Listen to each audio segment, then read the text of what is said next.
뱀이 겨울잠을 자는 이유, 동면을 취하는 이유가 그런 이유죠. 어쨌든 파충류는 변온 동물이고, 그 다음에 포유류는 정온 동물.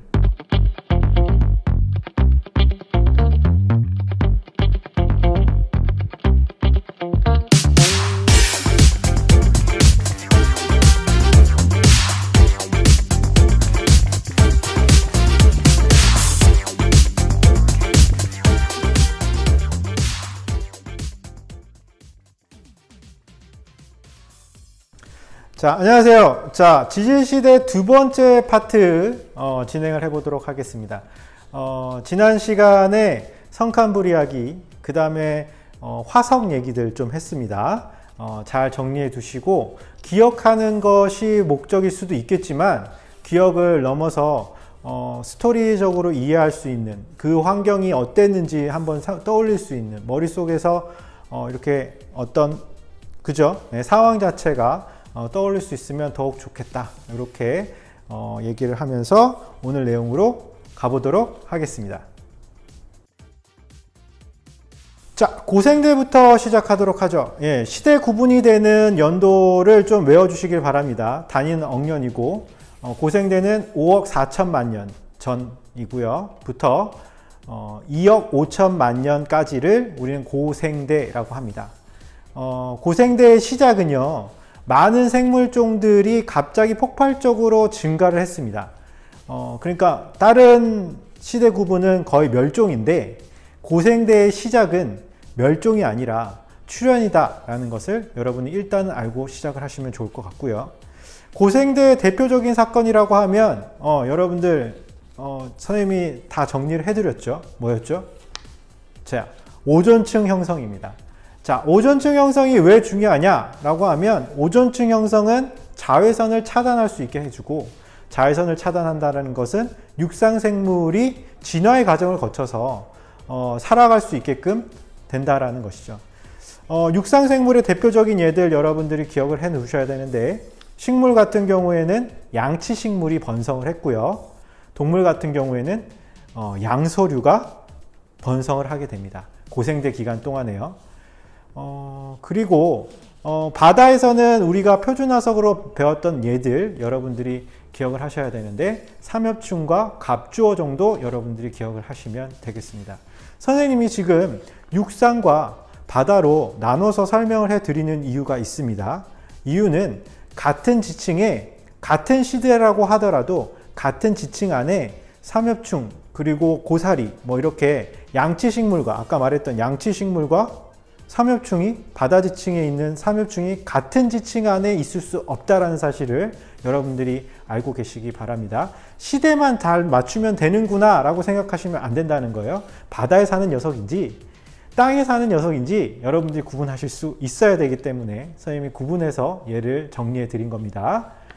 자, 그 다음에 중요한 고생대의 사건으로 따지면, 고생대 말에 이 멸종에 대해서 여러분들에게 설명을 해 드려야 되는데, 이 고생대 말에 이 2억 5천만 년 전에 있었던 이 멸종이 여태까지 있었던 지질시대에 있었던 멸종 중에서 제일 강력했다고 말합니다.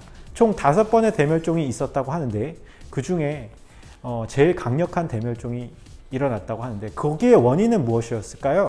제일 유력한 학설로는 판게아 형성입니다. 수륙 분포의 변화가, 바다와 육지와의 분포의 변화가 되었고, 결국에는 고생대 말쯤 됐을 때 판게아라고 하는 큰 초대륙이 만들어집니다.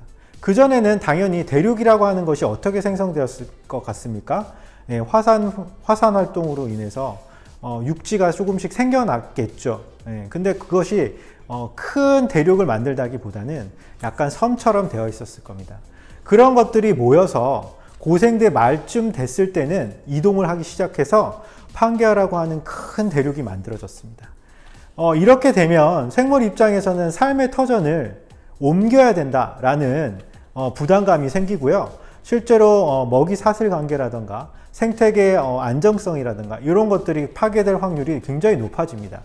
삶의 터전조차도 굉장히 협소해지고, 그 다음에 뭐 여러 가지 지각 변동, 그 다음에 화산활동 이런 것들이 격하게 일어나기 때문에 생물이 살아가는 데는 굉장히 좋지 않습니다. 그래서 고생대 말에 대멸종으로 가게 된 원인 중에 제일 중요한 원인은 판게어 형성이라고 하는 수륙 분포의 변화입니다. 초대륙이 만들어진다는 것은 생물 다양성을 떨어뜨리고 기온 또한 평균 기온 또한 하강시키기 때문에 고생대 말에는 빙하기도 찾아오게 됩니다. 이렇게 됨으로 인해서 고생대 말에는 생물종이 많이 줄게 되었다. 이렇게 여러분들 고생대의 내용들을 좀 정리해 보실 수 있겠습니다. 다시 한번 고생대 한번 정리해 볼게요. 제일 중요한 사건은 오존층 형성, 자외선 차단, 육상생물의 출현, 식물은 양치식물, 동물은 양서류, 바다에서는 삼엽충, 갑주어, 수륙분포의 변화로 인한 판게어 형성으로 생물 다양성이 감소했고 기온은 하강했다. 여러분 이렇게 고생대를 좀 정리해 볼 수 있겠습니다. 자, 고생대 말에 대멸종을 겪고 나서 생명의 어떤 종수가 완전히 사그라진 건 아닙니다. 그래서 다시 이제 생물이 오랜 시간에 걸쳐서 다시 복원을 하겠죠. 복구를 할 겁니다. 거기에 제일 많이 기여를 한 거는 아무래도 수륙 분포의 변화입니다. 또 다시 수륙 분포가 어떻게 변했을까요? 초대륙으로부터 현재까지 어떻게 지금 5대양 6대주의 모습을 갖게 되는 겁니다. 슬라이드를 잘 보시고 따라오시면 좋을 것 같아요.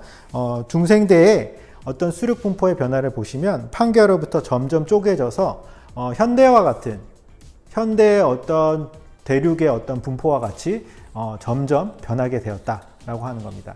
아까 판게어가 형성이 될 때 생물 다양성은 떨어진다, 기온은 하강한다 이렇게 얘기했으니 반대 상황이니까 생물 다양성은 증가할 것이고요. 그 다음에 기온 또한 올라가게 될 것입니다. 생물 입장에서 기온의 상승은 굉장히 좋은 조건입니다. 그래서 기온이 상승하면 생물의 다양성은 훨씬 더 올라가게 되죠. 여기에 화산활동 또한 활발하게 중생대 때는 일어났기 때문에 이산화탄소 양의 증가, 온실기체인 이산화탄소가 증가했다는 것은 평균 기온을 더 상승시키게 되었죠. 그 다음에 지금까지 쌓아놨던 많은 산소들이 포화도가 굉장히 높았다. 대기 중에 산소 포화도가 굉장히 높았기 때문에 생물의 거대화, 여러분 중생대 하면 공룡 아니겠습니까? 공룡의 어떤 등장이 그렇게 큰 생물체가 살아도 될 만큼 대기 중에 산소 포화도가 굉장히 높았다라는 사실도 여러분들이 중생대의 내용으로 잘 기억해 두셨으면 좋겠습니다.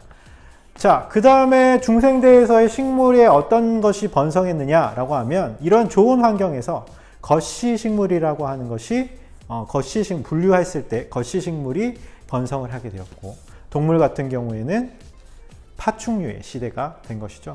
공룡이 파충류니까 파충류의 시대 이렇게 생각을 하시면 될 것 같습니다. 자, 바다도 하나쯤 외워두셔야겠죠. 지층을 구분할 때 바다 뭘로 할까요? 암모나이트입니다.